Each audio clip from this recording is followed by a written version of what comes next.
Assalamualaikum warahmatullahi wabarakatuh. Dan ini teman-teman, aku buat video tentang slime yang bisa dimakan. Tapi aku tidak menunjukkan cara pembuatannya. Dan ini slime-nya hasilnya.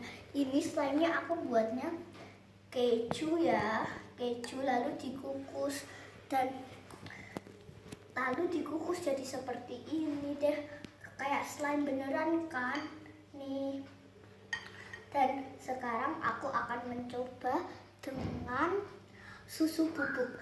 Kejunya terserah ya, kalau kalian mau coba buatanku, kalian terserah kejunya mau keju kayak gimana aja, yang penting keju terus dikukus ya. Kukusnya juga terserah mau pakai alat kukus atau pakai magicom. Kalau tadi aku pakai magicom ya, aku juga punya alat kukus tapi aku pakainya magicom.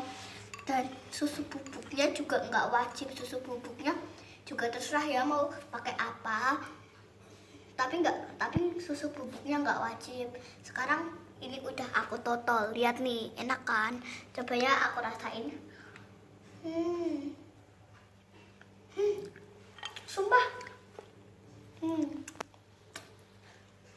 Ini enak banget, kalian harus ngerasain. Tapi kalian nggak mungkin ya bisa ngerasain. Jadi kalian harus buat ini. Soalnya ini tuh enak banget. Slime yang bisa dimakan. Lihat nih teksturnya. Lihat sih, tapi aku nggak berani ya pakai tangan soalnya ini tuh lengket banget pasti loh. Aku pakai garpu aja soalnya kalau pakai tangan nanti lengket. Kayak slime beneran kan? Dah ya. Gini sih.